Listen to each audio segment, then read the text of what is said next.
So we've been working through the sermon series for this last little bit called Tribe, right? And the basic premise is a functional one, and that is that the people of God, if we're to live into any sense of rhythm or purpose or the things that we hear in Scripture, that's a call and command for all of us to do together, right? And you can see that, honestly, in many different ways. It plays itself out all over the board.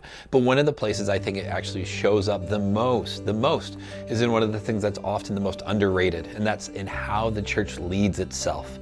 Look, there's often an assumption in churches that there's some mythical they, and that they go and do things, and the leadership or the people or the pastors or the whoever go and make all these things happen. But the reality is that's not what a church is. That's not how a church functions. There is no they involved in any of this. Churches only exist with the sense of we, with the sense of purpose, with the sense of that we come together and do things. It's how churches change and grow and develop. It's how we gain clarity and move towards direction and purpose and mission and all of those things.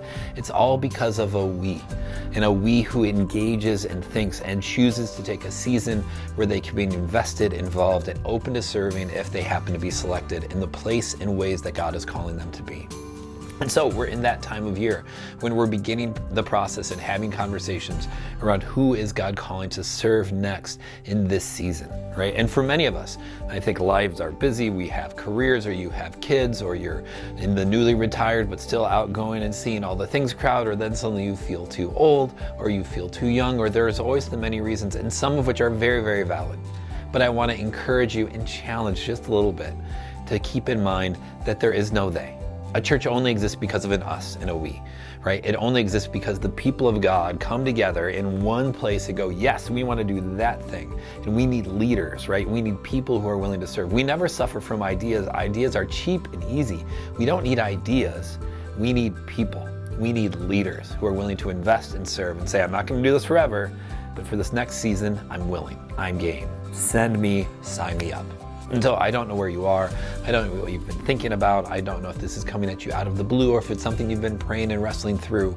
But I want to encourage you to think this time of year, are you willing to be part of a we, right?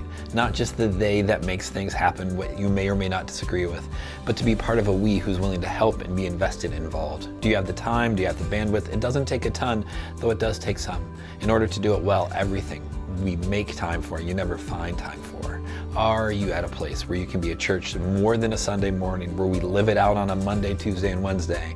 Are you at a place and stage where you're willing to be part of the we?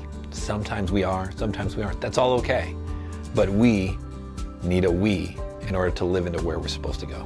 Grace and peace, friends. Have a good one.